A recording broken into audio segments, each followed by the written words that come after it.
नमस्कार मित्रांनो, मी आर्किटेक्ट विवेक रसाळ आणि आपल्या कंप्लीट वास्तुशास्त्र कोर्सच्या 6व्या भागामध्ये आपले स्वागत करतो. आज आपण वास्तुशास्त्रामधील सर्वात महत्त्वाचा विषय पाहणार आहोत, तो म्हणजे घराचा मेन दरवाजा. तर मेन दरवाजाला आपण इतकं महत्त्व का देतो, तर घरात येणारी संधी जी असते किंवा ऊर्जा, पैसा आणि सकारात्मकता ही मेन दरवाजातूनच प्रवेश करते. वास्तूनुसार मेन दरवाजा म्हणजे एक एनर्जीचं गेटवे असतं. जसं आपल्याला शरीरासाठी तोंड महत्त्वाचं आहे, तसंच घरासाठी मेन दरवाजा हा महत्त्वाचा असतो. योग्य दरवाजा असेल तर त्यातून आपल्याला पॉझिटिव्ह एनर्जीची एंट्री होते, हेल्थ आणि प्रॉस्पेरिटीमध्ये वाढ होते आणि वेगवेगळ्या आपल्याला ज्या चांगल्या ऑपॉर्च्युनिटीज आहेत त्यासुद्धा ॲट्रॅक्ट होतात.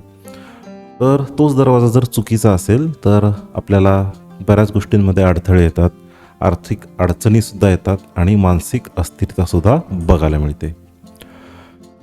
मेन दरवाजासाठी सर्वात उत्तम दिशा कोणती आहे, तर पूर्व दिशा ही शुभ मानली जाते, कारण सूर्य पूर्वेकडून उगवतो, त्यामुळे सूर्याची सकारात्मकता डायरेक्ट आपल्याला त्या मेन दरवाजातून मिळते.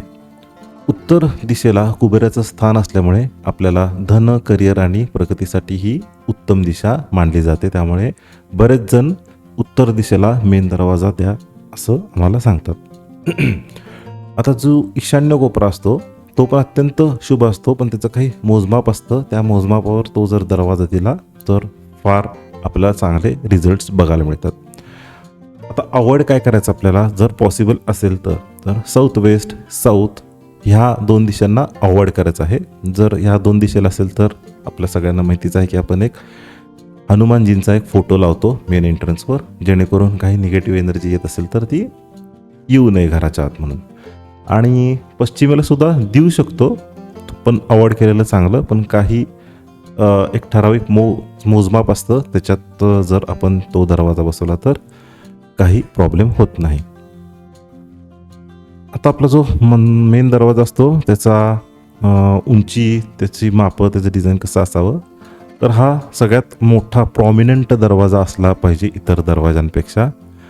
त्याची उंची नेहमी रुंदीपेक्षा जास्त पाहिजे. म्हणजे याचा अर्थ काय, तर तो चौकोनी असू नये, तो उभट आयताकृती असावा, किंवा असा तो आडवा असू नये, म्हणजे खूपच त्याची रुंदी असू नये.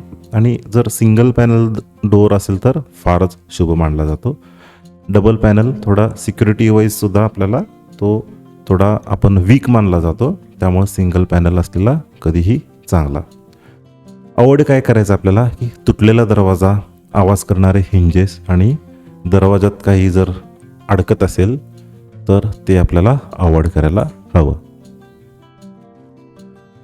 आता महत्त्वाचं हा एक पॉईंट आहे, जो म्हणजे आपला दरवाजाच्या समोरचे काही वास्तूचे नियम आहेत. तर समोर मोकळी जागा असावी, प्रवेशद्वारावर एकदम प्रकाश हवा, म्हणजे असं अंधेरी गोष्टी म्हणजे अंधार पडू नये तिथं. आणि स्वच्छता तर अत्यंत महत्त्वाची आहे. समोर आपल्याला कचरा एकदम अवॉइड करायचा आहे. जर तुमचं बैठे घर असेल तर काटेरी झाडे असतील तर ती काढून टाकायची. तुटलेल्या वस्तू आणि अंधार आपल्याला अवॉइड करायचं आहे.